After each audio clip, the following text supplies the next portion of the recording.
Today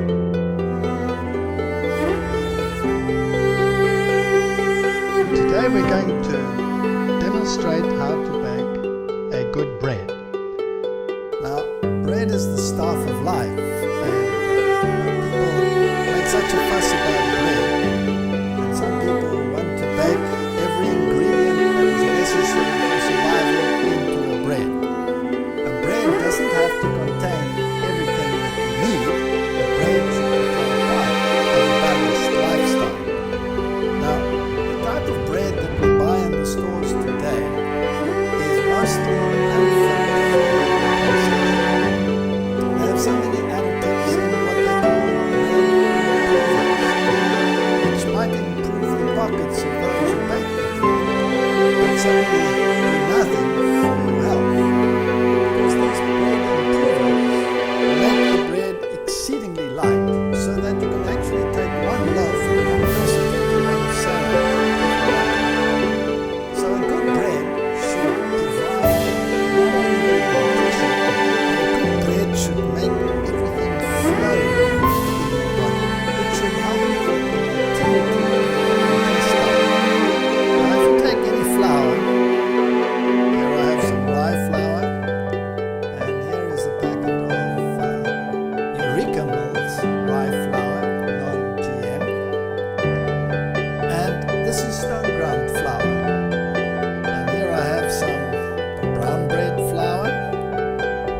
And what is the difference between a stone ground flour and a normal flour? Well, the technology for using stones has virtually disappeared in the world, and the reason for that is today people are crowded into cities, and you have to supply vast quantities of flour to create all the breads that people consume in the cities. And so everything has to be very fast, and so they use roller mills. And roller mills have rollers that are set at different heights from each other.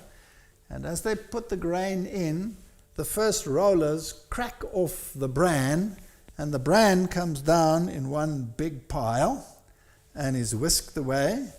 And then the flour, the white portion of the meal, comes off, the endosperm. That is where most of the carbohydrate is. And then you have the germ, in which there are the oils and everything that is necessary for the growth of the new plant. And because there's a lot of oil of it, it gets stuck on the rollers, and then they have scrapers that scrape it off the rollers. And in the end, you have three piles. You have your bran, you have your flour, and then you have your wheat germ, which is sticky. And that's rather good for the industry, because they now have three piles to deal with. So the one pile they sell to the cosmetic industry, the other pile they give you to eat, and the other pile they also sell to the cosmetic industry, or they make cookies and things out of the bran, but there's hardly any nutrition in it.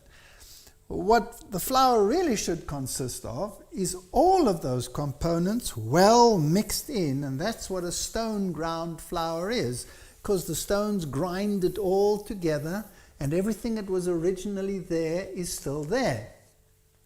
So now, what does it consist of? The bran is insoluble fiber, and that helps with the motility in your gut. And the endosperm is the energy and the food that you require. But the bran mixed in with this adds fiber, which holds onto the glucose so that you don't get a glucose surge. So only a whole ground flour will be able to give you all the nutrients in the balanced form that we needed. Today, people complain about so many problems like gluten intolerance and all of these issues. But these intolerances come more from our lifestyle than from an actual allergy. If you used whole ground flour, such as these flours, then you wouldn't have that problem. Now in the industry, people want white bread, and flour is not white, it's sort of grayish.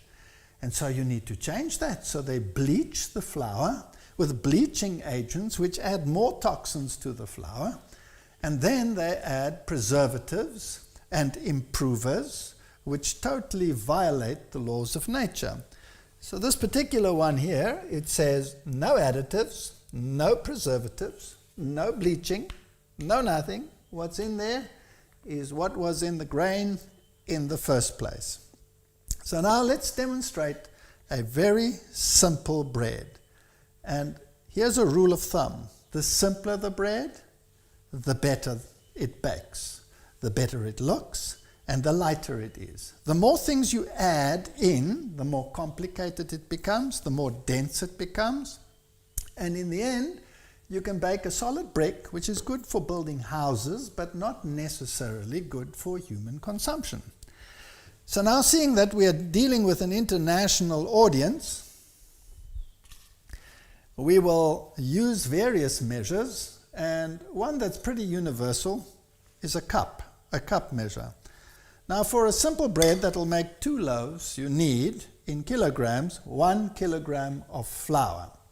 That's about 2.2 pounds of flour. That'll make 2 loaves.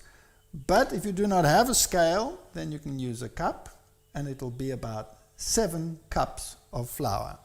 So I'm going to take just 1 flour to make this first bread, namely whole ground brown bread flour, which contains everything that the others had. And we're just going to take a cup, and I washed my hands beautifully beforehand, otherwise I get in trouble with my better half. So that's 2, 3, 4, 5,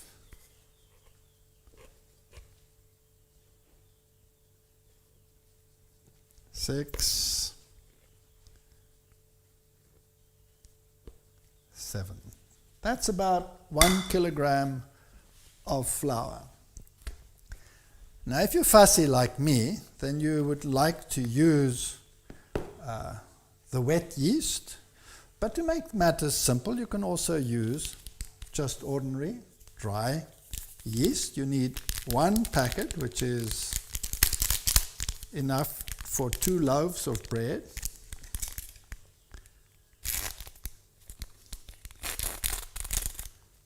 And the instant dried yeast you can add straight to the bread.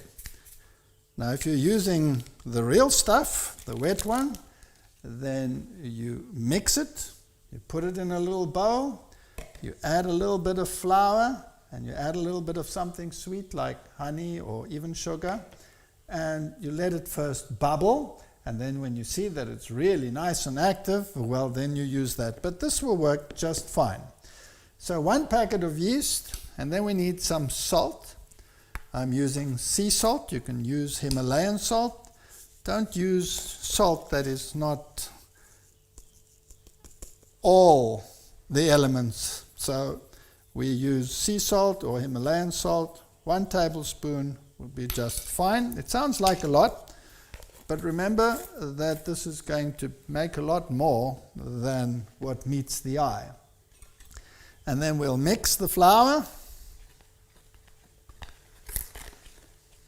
and the yeast.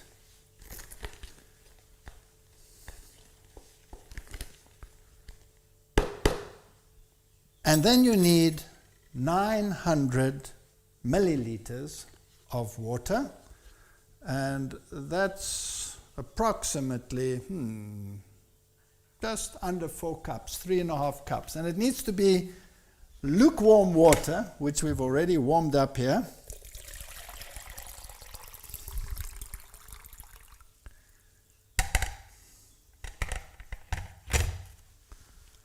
Let me just see whether this is correct.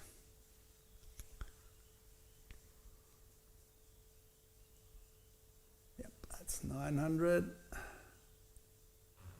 And that's about 3.5 cups of water.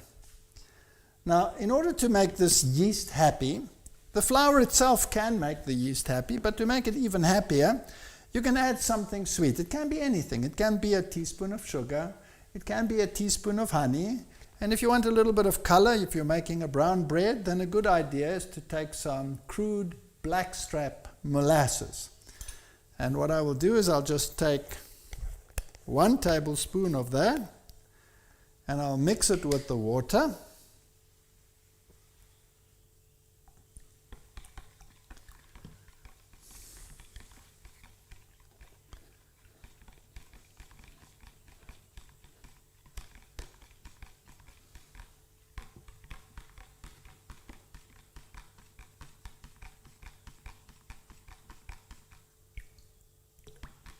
And make sure it's well mixed.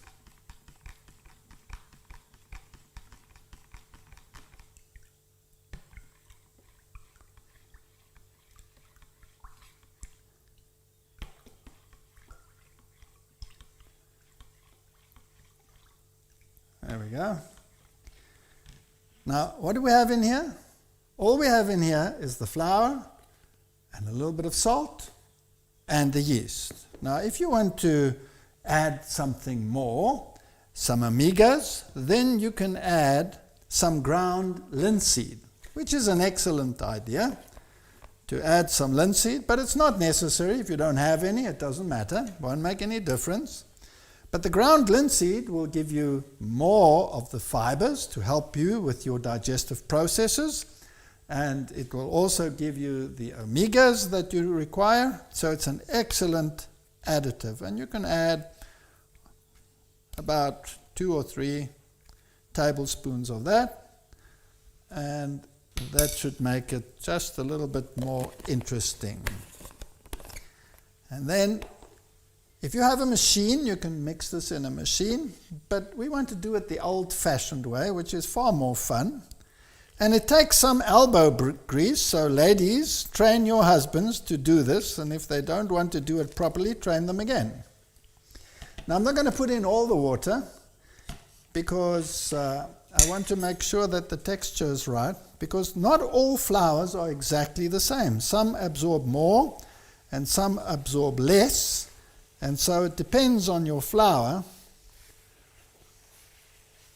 In this case, it's pretty absorbent, and so I think we actually will need some more.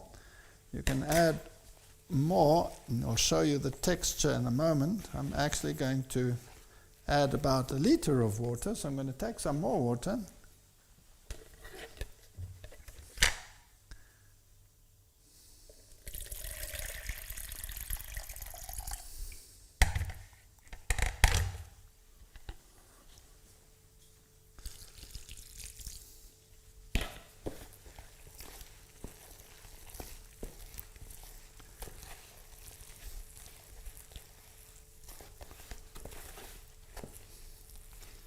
So instead of 900, we added about 1 liter, so that's about 4 cups of water, and this actually looks quite fine now. Now, the best thing to do is to use your hand, and this is the most important thing about baking bread. If you were to put this in a pan, the bread would rise a little bit, but there would be nothing to keep the gases that are produced by the yeast and the mixture of the sweet substance that you've added. And what you would bake, if you bake this, you would bake a perfect brick, which you would need a hacksaw in order to make a slice. So what you need to do is to get this into a sort of a chewing gum consistency, and for that, your hand is the very best thing. Now you can do it in a circular motion with a punching motion, and you can see it just breaks apart. This is useless. It has to become like glue. And that you do by developing the gluten, and that means elbow grease. So this is what you do. You punch it, and you punch it, and you punch it, and you take all your frustration out upon it, and you tell it what it was supposed to do, and you have fun in the process. And it's good exercise. This is the most important bit in any bread.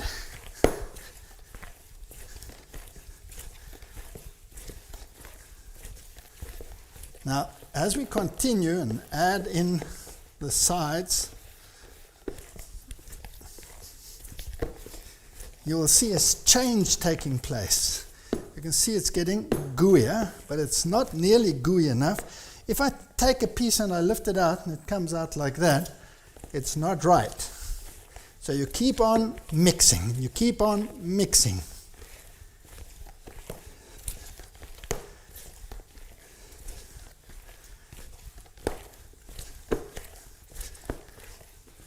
This is what a machine will do for you.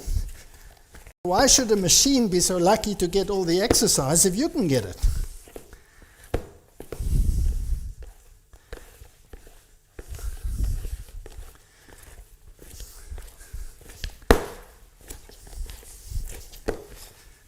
So it's a circular motion and a punch, and a circular and a punch, circular and a punch.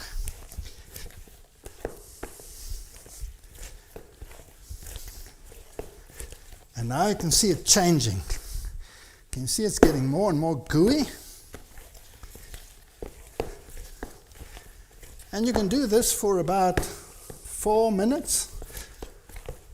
If you feel energetic, 5 minutes. If you're really angry, 6 minutes.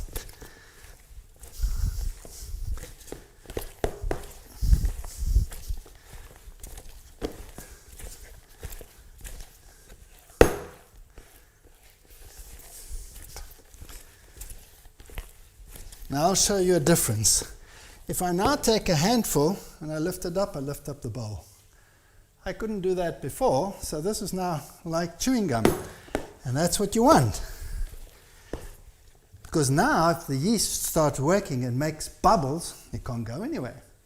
So it makes little bubbles all over in the yeast, working, and it rises, and the air cannot escape, because it's like chewing gum, it's like blowing little bubbles. And that's how you bake a bread that's not a brick. So if you skip this portion, your bread is a disaster.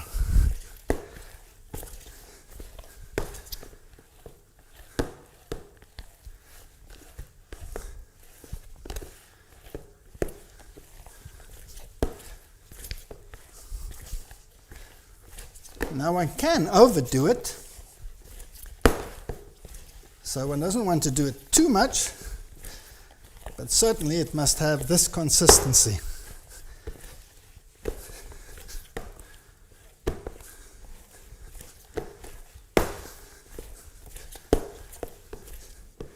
Now watch this.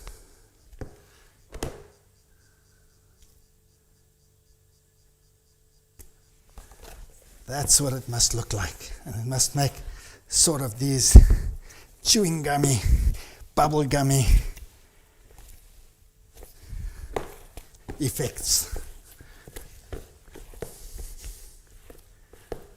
Good. Now I can clean up the sides.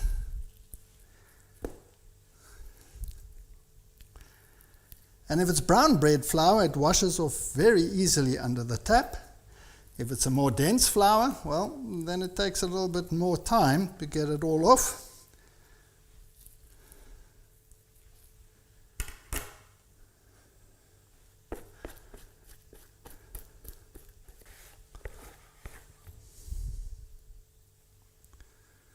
And now it must just do its thing.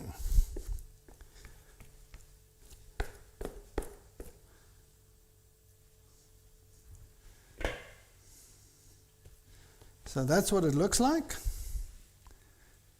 And we cover it up.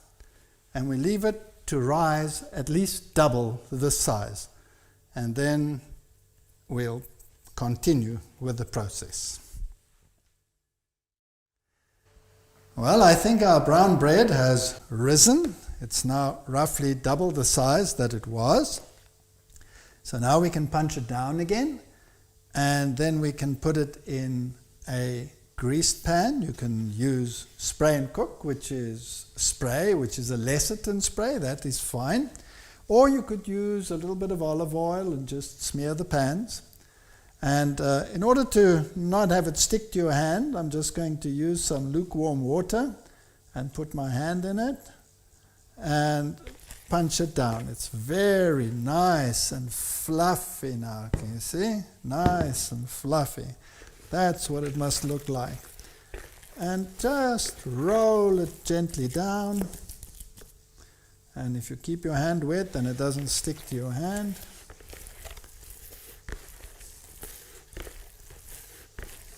Gently punch it down. No heavy kneading necessary now. Just a nice smooth dough. And you can see it's nice and gooey, like chewing gum. And now we can put it in the pans. We'll see how many loaves we can make with this.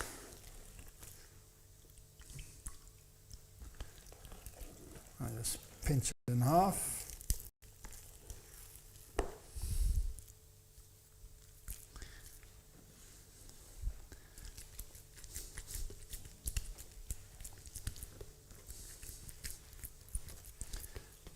And make a nice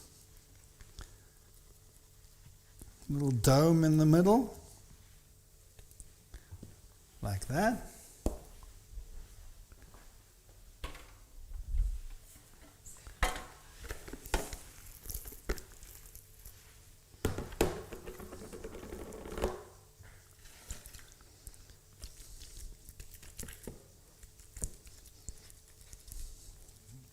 Pop it in.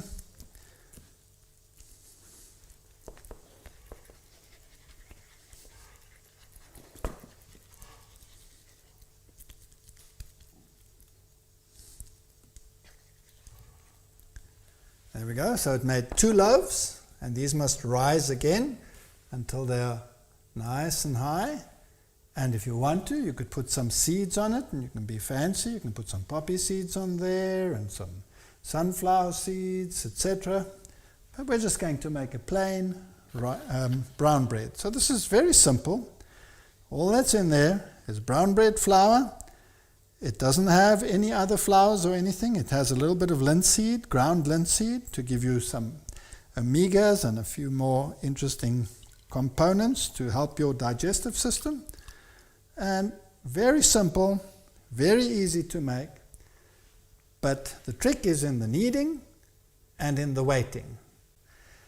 If this has risen nicely and it's about double the size, then we'll gently put it in the oven, and the oven must be quite hot, because when the oven is hot, the bread tends to keep its shape. You don't want the bread to collapse. If your bread does collapse, your ratio to water and flour is probably wrong. You probably have too soft a mixture. But if you did it as we said, it should be nice and high in the middle.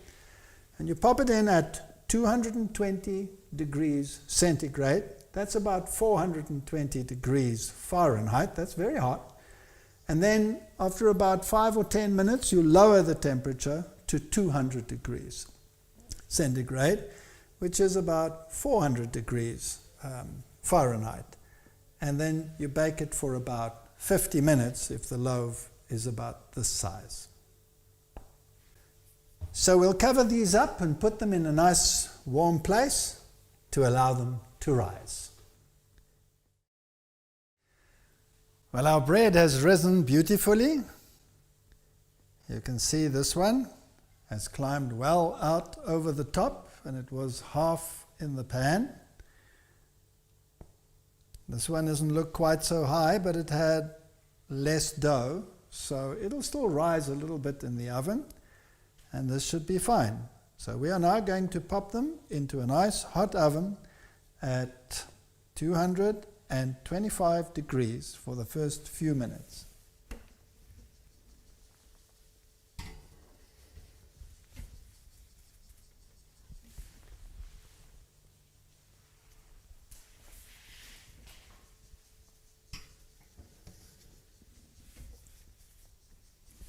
And don't bump it so that it doesn't fall flat. Everything is very gently. And then in about 5-10 minutes, we'll bring the temperature down to 200 degrees, and we'll keep it at that temperature until the full 50 minutes, and then we will take it out and look. Well, our bread is now ready to come out of the oven. Let's have a look what happened to it.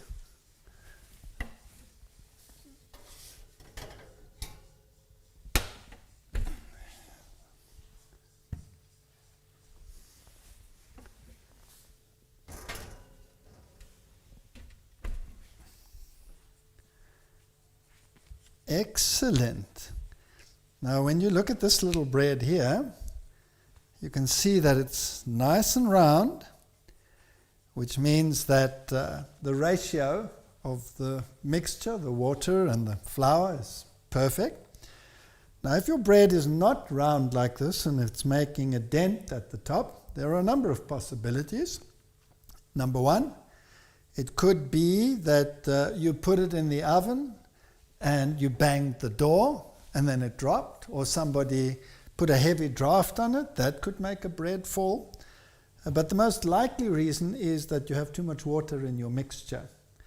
Because if the water mixture is not right, then it will make a dent, and the bread will also be soggy if there's too much water. That's why rather make sure that you don't exceed the amount of water, and you get used to it after a while. And it must sound nice and hollow. Listen to that.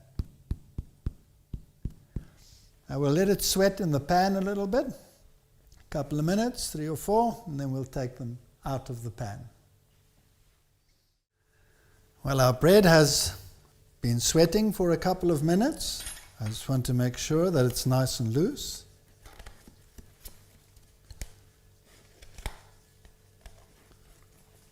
That looks nice. This one. Now it should just pop out if everything's going well. Perfect. And this one.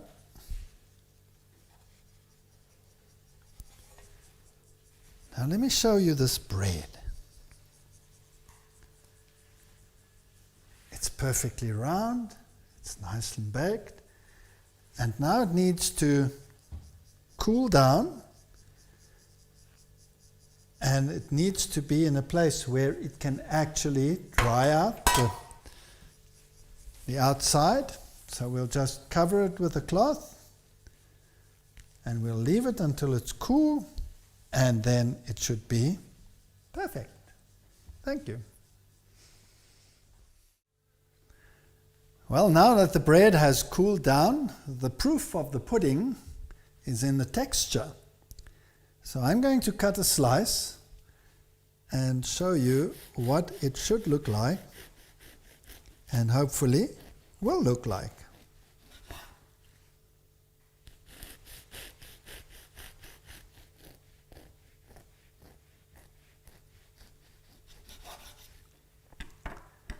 Now, the first thing I would like to show